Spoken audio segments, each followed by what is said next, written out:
자, 조금 쉬셨죠? 계속 이론만 하니까 아주 힘들어 죽겠죠? 멍하셔. 얼굴들이 멍하셔. 첫날인데. 근데 본의정이 이런 학문이에요. 그래서 더 재밌어요.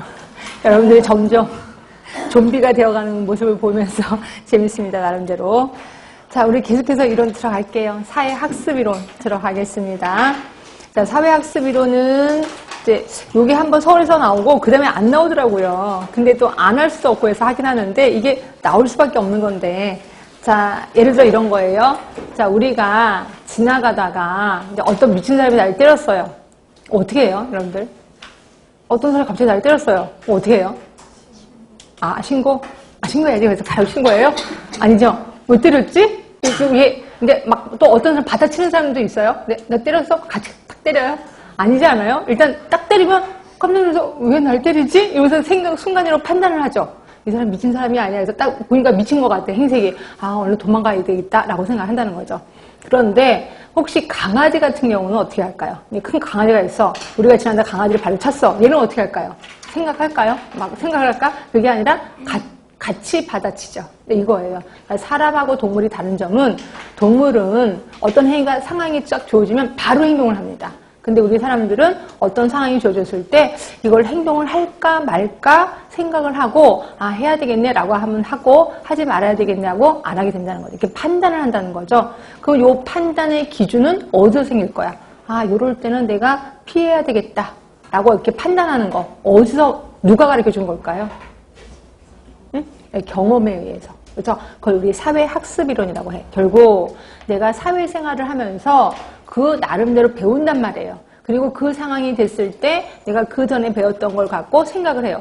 이걸 해야 되나 말아야 되나. 예, 그래서 판단을 해서 어떤 행위를 하게 된다는 거죠. 결국 인간의 행동은 세 가지에 의해서 결정이 돼요. 세 가지가 뭐냐면 일단 환경이 조성되면 바로 행동을 하는 건 아니에요.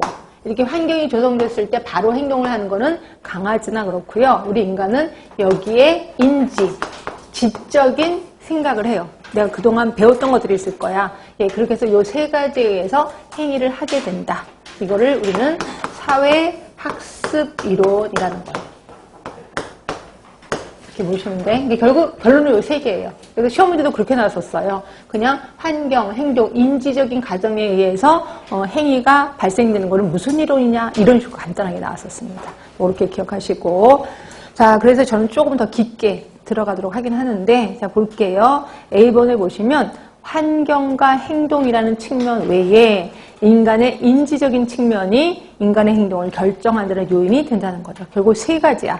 환경, 행동, 인지적 측면. 저 뭐 인간이라고도 하더라고요. 아주 이 세 가지. 자, 그러면 그 밑에 니은번을 볼게요. 그러면 사회학습 이론에는 어떤 요소들이 있는데요. 자, A번 개인적 요소. 이게 이제 아까 말한 인지적 요소겠죠. 인지적 요소. B번의 행동 요소. 그다음에 C번의 환경 요소. 크게 세 개가 있었습니다. 그러면 개인적 요소 안에는 뭐가 들어가는데요? 자기효능감이라는 게 들어가네. 자기효능감. 그리고 행동 요소 안에는 자기조절 행동 단계. 그래서 뭐 자기를 조절하는 거죠. 말 그대로. 자기 관찰, 자기 평가, 자기 반응이라고 하는데 이런 거예요. 말 그대로 내가 행동할 수 있는 능력이 있다는 거죠. 예를 들어 누가 나를 때렸을 때 내가 이 사람 때려야 되겠어 라고 하면 내가 힘이 있어야 된다는 거죠. 하여튼 이걸 행동이라고 보시면 되고요. 그걸 이제 자기조절 행동 단계라고 보면 돼. 그다음에 환경 요소에는 관찰학습이라는 게 있네. 그래서 여러분들은 이게 조금 그렇게 어렵게 나올 것 같지는 않아. 앞으로라도. 그러면 지금 아주 쉽게 요 세 개가 나왔단 말이야. 환경, 행동, 인지. 요 세 개가 나왔거든요. 그 다음 단계는 여기다 조금 더 깊게 나오겠지. 그럼 환경에는 무슨 단어들이 있을 거고, 행동에 무슨 단어, 인지에 무슨 단어. 요것만 찾아내면 되겠죠. 그럼 아까 인지에는 무슨 단어가 있었어요? 인지에는. 자기효능감이 있었었죠. 자기효능감. 그래서 이걸 얼른 외우시면 되겠지. 그럼 행동에는 또 뭐가 있었어요?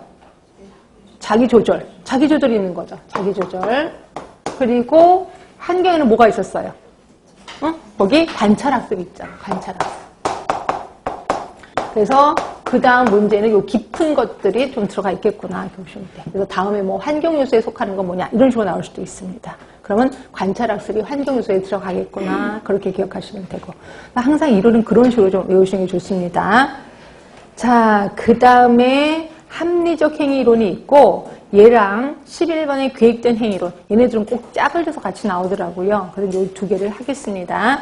일단 합리적 행위 이론을 보시면, 자, 이런 거 있어요. 우리가 이제 막 사건 터질 때 골목 지나가다가 갑자기 살인사건이 일어나서 사람이 죽었다고 합시다. 그럼 이제 우리가 범인을 잡아서 너 왜 그 사람 죽였어? 알지도 못하는 사람 왜 죽였어? 라고 하면 그냥요, 욱해서요. 이렇게 얘기를 하잖아요. 근데 아니라는 거예요. 모든 사람의 행동은요, 미리 예측이 가능하다는 거예요. 갑자기 욱해서 이럴 일은 절대로 없다는 거죠.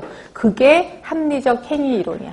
모든 사람들의 행동은 미리 예측이 가능하다라고 보는 거죠. 그래서 자, 행동이 있습니다. 그리고 이거는 의도가 있다는 거예요. 그러니까 갑자기 욱해서 나오는 게 아니라 그 전에 의도가 있다는 거죠. 그 행위를 하려고 하는 의도가 있어서 그 행위를 했다는 거죠. 그러면 이 의도는 뭐에 의해서 형성이 되는데 두 가지에 의해서 형성이 됩니다. 자, 하나는 행위에 대한 태도. 네, 또 하나가 행동에 대한 규범. 그러니까 태도와 규범에 의해서 의도가 형성이 된다는 거죠. 그럼 이 태도는 뭐에 의해서 이루어지는데? 신념이요. 행위에 대한 신념이요. 그렇죠? 그리고 이거는 또 규범에 의한 신념. 정확히 따지면 행위에 대한 신념이야. 그리고 이거는 규범에 의한 신념에 의해서 형성이 된다는 거죠. 자, 무슨 뜻인지, 규범이 아니라, 규범에 대한 신념.